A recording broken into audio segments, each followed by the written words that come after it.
السلام علیکم ورحمۃ اللہ وبرکاتہ۔ آج 8 ذوالحجہ یوم الترویہ ہے۔ آج کے دن کو یعنی 8 ذوالحجہ کو یوم الترویہ، 9 ذوالحجہ کو یوم عرفہ اور 10 ذوالحجہ کو یوم النحر اور 11، 12 اور 13 ذوالحجہ کو ایام التشریق کہا جاتا ہے۔ ان الفاظ کے کیا معنی ہیں اور ان دنوں کو ان ناموں سے کیوں پکارا جاتا ہے؟ 4 نام ہو گئے ناظرین کرام: یوم الترویہ 8 ذوالحجہ، یوم عرفہ 9 ذوالحجہ، یوم النحر 10 ذوالحجہ اور ایام التشریق 11، 12 اور 13 ذوالحجہ۔ یہ 4 نام ہیں۔ ان چاروں ناموں کی کیا وجہ ہے اس ویڈیو میں آپ کے سامنے یہ بیان کروں گا۔ دیکھیں، آج کے دن کو جو پاکستان میں 8 ذوالحجہ منگل کا دن ہے، آج کے دن کو یوم الترویہ کہا جاتا ہے۔ یوم الترویہ کس معنی میں کہا جاتا ہے کہ ترویہ عربی کا لفظ ہے۔ ترویہ کا ایک معنی تو ہوتا ہے سیراب کرنا اور ایک معنی ہوتا ہے غور و فکر کرنا۔ اس دوسرے معنی کے حساب سے ہی یوم الترویہ کو یوم الترویہ کہا جاتا ہے۔ 8 ذوالحجہ کو یوم الترویہ کہا جاتا ہے، غور و فکر کرنا۔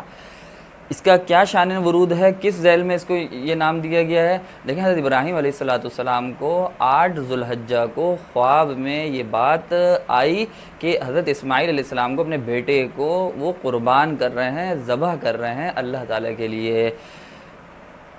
جب یہ بات ان کو خواب میں آئی تو اس کے بعد وہ دن بھر یہ سوچتے رہے۔ ان کو یقین کی کیفیت نہیں تھی کیونکہ خواب تھا، ان کو یہ تھا کہ اللہ تعالیٰ کی طرف سے بھی ہو سکتا ہے لیکن یہ میرا وہم بھی ہو سکتا ہے، یا نعوذ باللہ تعالیٰ یہ کسی دیگر قوتوں کی جانب سے بھی میرے ذہن میں ڈالا گیا ہو سکتا ہے، مجھے وہم ہو سکتا ہے یعنی۔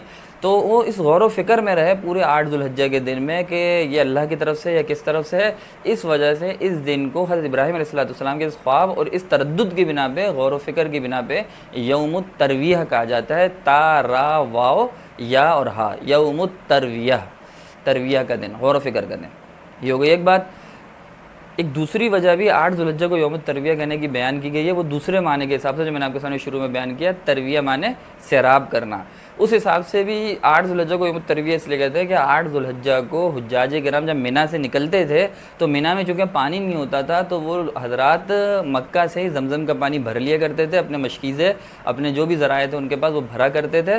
اسی مناسبت سے 8 ذوالحجہ کو کیونکہ پانی بھرتے تھے، سیراب ہوتے تھے، منی کے لیے پانی کی انتظام کرتے تھے، اس بنا پہ 8 ذوالحجہ کو یوم الترویہ کہا جاتا ہے۔ یہ ہو گئی 8 ذوالحجہ کو یوم الترویہ کہنے کی 2 وجوہات۔ اب آ جاتے ہیں 9 ذوالحجہ کی طرف کہ 9 ذوالحجہ کو یوم عرفہ کیوں کہا جاتا ہے۔ دیکھیں، 9 ذوالحجہ کو یوم عرفہ کہنے کی 3 وجوہات تو میں نے گزشتہ کل کی ایک ویڈیو میں بھی، جس میں نے آپ کے سامنے ذکر کیا تھا کہ پاکستان اور ہندوستان میں 9 ذوالحجہ کو، جب پاکستان میں 9 ذوالحجہ ہوگا تب عرفہ کا روزہ رکھ کے اس کی فضیلت حاصل کی جائے گی۔ 8 ذوالحجہ کو جب سعودیہ میں 9 ذوالحجہ ہوگی اس دن روزہ رکھنے سے پاکستان میں وہ فضیلت حاصل نہیں ہوگی۔ ہر ملک کے اپنے 9 ذوالحجہ کا اعتبار ہوگا یوم عرفہ کے روزے کی فضیلت کے حصول کے لیے۔ اس میں نے آپ کے سامنے بیان کیا تھا کہ عرفہ کے دن کی 3 وجوہات ہیں۔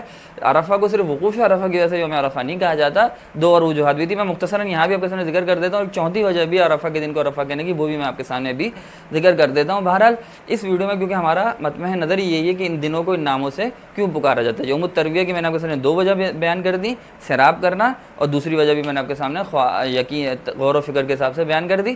اب آ جاتے ہیں یوم عرفہ کی 4 وجوہات کی طرف۔ ایک وجہ تو دیکھیں یہی ہے کہ وہ جو خواب حضرت ابراہیم علیہ السلام کو آیا تھا 8 ذوالحجہ کو، جس میں ان کو غور و فکر تھا، تردد تھا، وہی خواب دوبارہ 9 ذوالحجہ کو آیا تو حضرت ابراہیم علیہ السلام کو معرفت اور یقین کی کیفیت حاصل ہوگا کہ یہ اللہ تعالیٰ کی طرف سے ہی، اور اللہ تعالیٰ یہ چاہتا ہے کہ میں اپنے بیٹے کو اس کی راہ میں قربان کر دوں۔ تو جب یہ معرفت اور یقین حضرت ابراہیم علیہ السلام کو حاصل ہوا تو اس معرفت اور یقین کی مناسبت سے یوم عرفہ کو یوم عرفہ معرفت کا دن قرار دیا گیا اور یوم عرفہ کہا جاتا ہے۔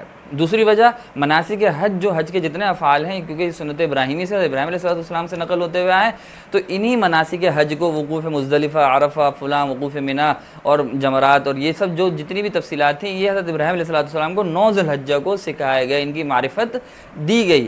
ان مناسک حج کی معرفت کی مناسبت سے ہی 9 ذوالحجہ کو یوم عرفہ کہا جاتا ہے۔ اور تیسری وجہ عرفہ کہنے کی وہی ہے کہ وقوف عرفات اس دن ہوتا ہے۔ حج کا اہم ترین فریضہ وقوف عرفات 9 ذوالحجہ کو ادا کیا جاتا ہے، تو اسی بنیاد پہ اس 9 ذوالحجہ کو یوم عرفہ کہا جاتا ہے۔ اور چوتھی ایک مناسبت بھی، وجہ بھی بیان کی گئی ہے، وہ یہ کہ حضرت آدم اور حضرت حوا علیہ السلام کی تعارف 9 ذوالحجہ کو ہی آپس میں ہوا تھا، معرفت حاصل ہوئی تھی۔ تو 9 ذوالحجہ کو جب یہ معرفت حاصل ہوئی تھی تو اسی مناسبت سے یوم عرفہ 9 ذوالحجہ کو کہا جاتا ہے۔ تو یہ 4 وجوہات ہوگی 9 ذی الحجہ کو یوم العرفہ کہنے کی۔ اب آ جاتے ہیں 10 ذی الحجہ کو یوم النحر کیوں کہا جاتا ہے؟ تیسرا لفظ یوم النحر، تو دیکھیں یوم النحر، نحر کا مطلب ہوتا ہے گلے پہ چھری پھیرنا، ذبح کرنا، نحر کرنا کسی بھی جانور کو۔ تو نحر کرنے کے حساب سے وہی جو حضرت ابراہیم علیہ السلام کا 9 ذی الحجہ کو جب یقین ہو گیا تھا، تو 10 ذی الحجہ کو وہ اس یقینی کیفیت کے ساتھ اپنے بیٹے کو نحر کرنے کے لیے قربان گاہ کی طرف نکلے۔ اسی مناسبت سے لغات میں اور اسی مناسبت سے اس کو جو ہے رائج ہو گیا، اور یہ عام لوگوں میں کہ یوم النحر 10 ذی الحجہ کو قرار دیا گیا ہے کہ ذبح کا دن۔ ذبیح یوم الذبیح نہیں کہا جاتا، اس کو یوم الذبیح بھی کہا جا سکتا تھا، لیکن کیونکہ یہ معمول نہیں ہوا، یہ اس کا رواج نہیں ہوا، رواج یوم النحر کا ہو گیا، ذبح کرنے کے حساب سے ذبیح کا نہیں ہوا، تو لہٰذا اس دن کو 10 ذی الحجہ کو یوم النحر ہی کہا جاتا ہے، جس دن عید الاضحیٰ منائی جاتی ہے، جس دن تمام مسلمان سنت ابراہیمی کو جو کہ واجب ہے ادا کرتے ہیں۔ یہ ہوگی یوم النحر کی وجہ تسمیہ۔